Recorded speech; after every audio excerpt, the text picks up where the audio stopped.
네, 여러분 반갑습니다. 오늘 말씀의 제목은 실로의 등대입니다. 자, 이 실로는 성소가 있는 장소를 말합니다. 이스라엘이 가나안을 정복하고 땅 분배를 마치고 처음으로 성막을 두었는데 그게 실로입니다. 하나님께서 이제 처음으로 이스라엘 백성들에게 임재를 보이신 것은 광야에서 불기둥과 구름기둥으로 나타나셨죠. 그리고 구약시대 때는 이제 성소를 통해서 하나님이 거기 임하시고 거기서 하나님을 만나는 그런 곳이었습니다. 그러면 우리 신약시대 때는 어떻게 우리 하나님을 만날까요? 이 신약시대의 성소는 바로 예수 그리스도의 말씀이 여러분들이 임하는 그 순간이 바로 실로의 성소라고 할 수가 있겠습니다. 그래서 말씀이 우리 가운데 거하심에 우리가 그 영광을 보니 아버지의 독생자의 영광이요 은혜와 뭐가 진리가 충만하더라. 그래서 지금은 이제 하나님께서 말씀으로 임하시고 여러분들에게 임하시는 그런 이제 축복의 시대입니다. 그래서 지금은요 어떤 특정한 장소에 성소가 있는 것이 아니고 여러분 안에 있습니다. 내 말이 너희 안에 거하고 너희가 내 안에 거할 때 무엇이든지 원하는 대로 구하라. 그리하면 이루리라. 아멘. 그래서 하나님의 말씀이 임하는 것 이게 우리 기도에도 굉장히 중요하다고 할 수 있겠습니다. 이 실로라는 곳은 성막이 세워진 곳, 또 신앙의 이제 초창기의 그 중심지라 그리고 이렇게 말씀을 들을 수가 있습니다. 그래서 이스라엘의 그 중심부에 위치하고 누구라도 그 성막에 와서 하나님께 제사하고 하나님께 예배할 수 있는 것이 바로 실로의 성소라고 할 수가 있겠습니다. 이제 에레미야 선지자도 이 실로의 성소에 대해서 심판을 예고했는데요. 자꾸 이스라엘 백성이 그 성소를 더럽히고 또 자꾸 우상을 섬기고 하나님을 멀리하니까 이 실로에 대한 심판을 얘기합니다. 그래서 이제 앞으로 이 실로의 등불이 꺼지게 될 것이다. 그리고 이 성소가 회파되리라. 이렇게 에레미야 선지자가 예언을 하죠. 이것이 아수르의 침략 때 그대로 이루어졌습니다. 그래서 아수르가 왔을 때 그 성소는 회파되고 그 다음에 이제 더 이상 하나님을 만날 수가 없는 겁니다. 여러분 우리가 하나님께 예배하러 나올 수 있다는 것, 그 다음에 이제 우리가 기도할 수 있다는 것은 사실 우리들에게 굉장히 특권이라고 할 수가 있어요.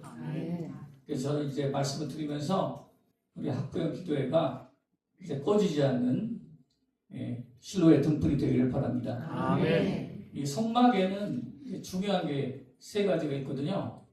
그래서 한번 외워볼까요? 떡, 향, 초. 떡이 있고요. 진설명, 말씀을 상징합니다. 그 다음에 향단이 있습니다. 향기 나는 찬양과 기도, 오늘도 찬양도 해주시고 기도했는데 찬양을 상징하고요. 그 다음에 이제 초대가 빛나야 됩니다. 초라는 것은 진리의 빛, 또 성령의 빛을 상징해요. 그래서 이 등불이 꺼지지 않아야 합니다. 등불이 영원히 꺼지지 않는 걸 말합니다. 여러분, 그래서 이 등대의 소멸이라는 것은 이스라엘과 이 하나님과의 교제가 이제 단절됐음을 말하는 것이고, 하나님께서 이제 내가 너희를 더 이상 만나주지 않을 거다. 그래서 이스라엘 백성은 그 다음에 나라가 멸망하고 북이스라엘이 멸망할 때 이 성소가 아수르에 의하여 회파되고 그 다음에 방황하고 유리하게 됩니다. 자, 이 실로라는 것은 안식처라는 것을 의미합니다. 하나님께서 백성에게 안식을 주시겠다고 선포한 공식적인 자리였고 또 나의 이름을 처음으로 둔 것 해볼까요? 나의 이름을 처음으로 둔 것. 그게 하나님 직접 말씀하신 거예요. 에레미야 그 7장을 보면은 그렇게 나와 있습니다. 7장 12절에 내 이름으로 둔 처소 실로에 가서 내 이스라엘 백성의 악에 대하여 내가 어떻게 행하였는지를 볼 것이다. 이렇게 말하면서 악에 대해서 경고하고 그리고 심판에 대해서 얘기하게 됩니다. 그래서 이 실로의 등불이 꺼지니까 나라의 운명도 풍전투명같이 되고 그 나라도 불이 꺼져버리고 마는 것입니다. 자, 오늘 제가 말씀드리는 것은 이제 사사시대의 실로의 상황에 대해서 이제 말씀을 드리고자 해요. 여호수아라는 훌륭한 지도자가 있을 때는 굉장히 신정정치로 굳건하고 나라가 튼튼했습니다. 그래서 이제 전쟁을 크게 2번을 하게 되는데 남부 전쟁을 해서 이기고 그다음에 이제 북부 연합군까지 다 물리치고 그리고 땅을 분배하게 되고 그 드디어 실로의 성소가 세워져서 그래서 하나님께서 이제 지속적으로 말씀하시고 또 하나님의 말씀이 항상 있었기 때문에 이스라엘이라는 나라가 세워지게 됩니다. 하지만 시간이 흘러 엘리 제사장 시대에 이르렀을 때 그때 하나님께서 이제 이 실로에 자기의 이름을 주셨지만 백성들이 자꾸 범죄하니까 그곳에 하나님의 임재가 떠나버리고 말았다고 성경에 나오고 있습니다. 엘리 제사장은 영적으로 어둡고요. 그 아들들은 타락하고 굉장히 죄를 많이 졌어요. 그래서 성전 안에 불신자가 바로 엘리 제사장입니다. 그러나 기도하는 어머니 한나 때문에 사무엘이 그 성전에서 자라게 되고 여러분 이 사무엘이 바로 이 하나의 그 시대의 영적인 등불이 됩니다. 이 암흑기에 하나님께서 준비한 이제 실로의 등불 그게 바로 사무엘 선지자라고 할 수가 있습니다. 여러분 등대는 불이 꺼지지 말고 항상 빛나고 있어야 됩니다. 그래서 우리의 영혼을 말하는 거예요. 하나님의 등대는 아직 꺼지지 않았으나 그래서 끊이지 않는 이 하나님의 신실하신 그것이 어디서 나오냐면 등불이 꺼지지 않을 때 하나님의 그 역사하심이 거기 나타난다고 할 수 있습니다. 사무엘은 이 하나님의 교회 옆에서 잤다고 그래요. 그것도 굉장히 축복인 것 같아요. 하나님의 언약궤에서 잠을 잤는데 하나님께서 밤에 이제 사무엘을 드디어 부르시기 시작합니다. 그런데 사무엘이 그걸 알아듣지 못하죠. 그래서 엘리 제사장이 자기를 부를 줄 알고 몇 번이고 3번이나 이렇게 가게 되는데 내가 널 부르지 않았으니 자리에 누우라 그렇게 처음에는 진정을 합니다. 자, 이 시대는 이런 말씀이 있어요. 말씀이 희귀하여 이상이 보이지 않았다. 그렇게 말씀하고 있습니다. 이상이 보이지 않았다는 것은 이 백성들이 어디로 가야 될지 방향을 모르는 것과 똑같습니다. 저는 오늘날 우리 예수 믿는 사람들도 똑같다고 생각합니다. 여러분 지금 우리가 천막에 들어가서 이제 떡과 향단과 또 촛대를 보면서 우리가 기도하는 것은 아니지만 우리에게 자꾸 하나님의 말씀이 임하는 것이 없어지고 또 말씀이 임하는 현상이 자꾸 사라지게 되면 여러분 우리도 갈 방향을 잃어버린다는 것을 알아야 돼요. 결과적으로 그래서 이 하나님은 사무엘을 불렀고 3번에 걸쳐서 반복해서 부르시는 것을 통해서 사무엘이 하나님의 음성을 듣게 됩니다. 사무엘은 그 전에는 한 번도 하나님의 음성을 들어본 경험이 없었어요. 그런데 드디어 경험을 하게 되죠. 그리고 성경에 보면 이렇게 나옵니다. 사무엘이 아직 여호와를 알지 못하였고 여호와의 말씀도 아직 그에게 나타나지 아니하였다 말합니다. 하나님의 말씀을 이제 직접적으로 임하는 인격적으로 또 경험적으로 그런 체험이 없었습니다. 신앙적으로는 성전에서 어렸을 때부터 훈련을 받았지만 한 번도 이 말씀의 계시를 받은 적이 없는 상태를 말합니다. 여러분 결정적인 사람의 변화는 하나님의 말씀이 개인적으로 직접 임할 때 일어난다는 것을 시사하고 있습니다. 여러분 우리 아이들도 여기서 공부 잘해서 잘 자라기를 바랍니다. 그리고 제가 이렇게 3년 동안 학부형님들 이제 벌써 지난 분들 계신데 가장 큰 기도 제목은 아이들이 아파요. 제일 아프고 제일 스트레스 많이 받는 것 같아요. 정말 우리 고향의 고에 들어온 아이들은 기도와 보살핌이 필요하다고 생각해요. 여러분 누가 등불을 켜고 있어야 될까요? 바로 우리 어머님들이 이 실로의 등불이 꺼지지 않도록 관리해야 됩니다. 그리고 이곳에서 하나님의 말씀을 받고 여러분의 삶 속에서 하나님의 말씀이 내가 끊겼다면은 이것을 잘 생각해 보시는 여러분들이 되시길 바랍니다.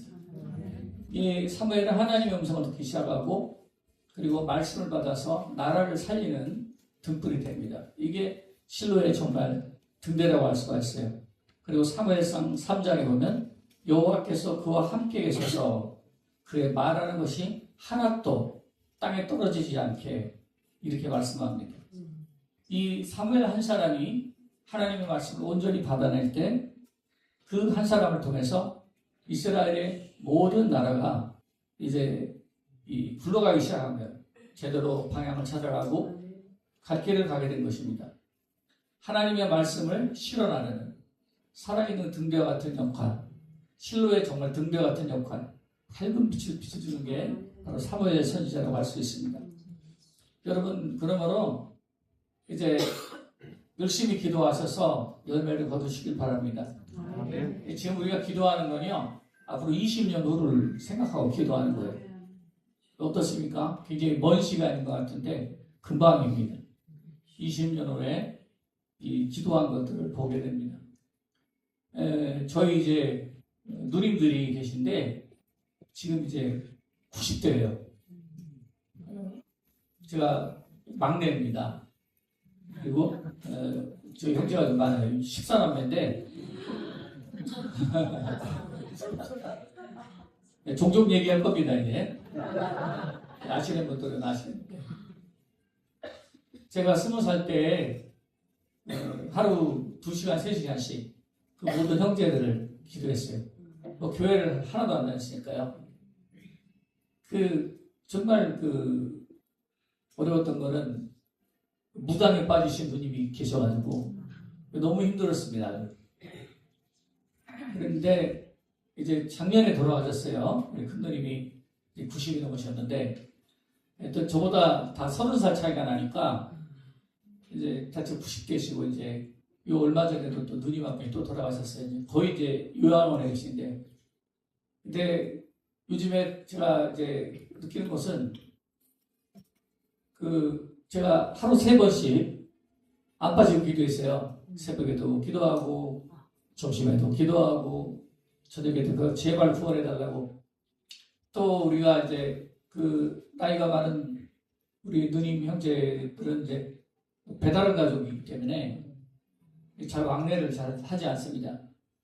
하지만 제가 이게 가족들이 예수를 믿어야 된다는 책임감 때문에 기도했던 것 같아요. 이제 제가 20살 때니까 20년이 훨씬 넘었네요. 예. 제 나이는 비밀입니다만은 30년 넘었네요. 아니, 30년 더 넘었구나. 근데 제가 느낀 것은 나는 제일 큰 누님이 권사 되신 줄 몰랐어요. 돌아가셔서 알았네요. 영정을 보니까 아북의 권사 잠들다 그렇게 나오고, 또 담임 목사님 와서 설교하는데 또 믿음 생활 잘하더라고 많이 칭찬해 주시고 여러 가지 주일 했던 거를 말씀하시더라고요. 그래서 참 마음에 감사함을 느꼈습니다. 그 조카들을 만났거든요. 이제 조카가 애들이 아니에요. 옛날에 다 제가 꼬마 삼촌이었기 때문에 조카들이 저보다 나이들이 좀 많습니다. 지금 60대 중반. 근데 이제 만나서 인사를 하는데 너무 반가워해요. 원래 목사님 반가워하는 사람들이 예수 잘 믿는 사람들이거든요. 그래도 보니까 사이 어디냐고 물어보면 장로님 되셔가지고 이렇게 나타나시고 그렇게 자손들까지 예수를 믿는 거 보니까 이제 제가 생각할 때는 이 기도로 투자한 거는 지금 당장 몇 년의 일도 아니구나, 10년 후의 일도 아니구나. 마지막 때 굉장히 좋은 것을 봅니다. 그래서 가실 때 천국 가는 것은 슬프지만 그러나 하나님을 믿고 갔다는 게 너무나 행복한 거예요. 그래서 오늘 제가 말씀드린 것은 여러분 20년, 30년 후를 생각해야 됩니다. 그 자녀의 미래가 될 겁니다. 그리고 기도하시면서 여러분들도 계속 말씀 임하는 축복이 계속되어야 합니다. 걸어가서도 또 운전할 때도 생활할 때도 하나님의 말씀 여러분 속에 계속해서 빛나게 하시고, 그리고 또 기도는 어떻게 해야 됩니까? 기도는요 억지로 가야 해요. 거기 앉아야 됩니다. 그리고 성경을 읽어야 됩니다. 그냥 무조건 그냥 그 자리로 가는 어떤 그 마음의 자세가 있어야 됩니다. 저도 기도 생활을 이제 오랫동안 했고, 또 뭐 그냥 온전히 기도로만 사는데도 불구하고 기도는 상당히 힘든 것 같아요. 그래서 어떤 날 기도하는 날 이제 기도 시간 가면은 그런 생각이 있어요. 야, 오늘도 죽었구나. 이런 생각이 있어요. 그래서 기도가 잘 될 때도 있고 안 될 때도 있습니다. 근데 여러분 막 작정 기도를 하는데 한 30일을 했는데 아무 응답이 없을 때, 아무 마음에 냉랭함이 있을 때, 그때는 정말 답답하더라고요. 이거 내가 이거 하나님이 택한 사람이 맞는가, 그런 시간이 있는데 아무 느낌이 없어도 참 희한한 것은 이 마음에 작정한 기도가 끝나고 나면요 희한하게 하나님께서 그 다음부터 응답하세요. 여러분 지금 이 시간은 아무것도 느낄 수 없는 시간일지 모릅니다. 그러나 지금 고독하고 외로울지 모르나, 그러나 여러분 열심히 기도하셔서 자녀들의 미래가 이 시간에 준비되고 있는 시간이라고 생각합니다. 아이들이 열심히 공부하고 또 자기 관리 잘하고 또 무엇보다도 하나님의 총명과 인도를 받을 수 있는 그런 멋진 중보하는 학부형님들 되시기를 주의 이름으로 축원합니다. 모두 꺼지지 않는 등대가 되어 우리의 기도를 이어가야 되겠습니다. 이번 학기도 기도로 승리하는 우리 믿음의 부모님 될 수 있도록 하시고요. 기도하여 승리하도록 이 학기를 주여 인도하소서. 함께 한번 통성으로 기도하고 마치겠습니다. 오 할렐루야. 사랑하는 하나님 감사합니다.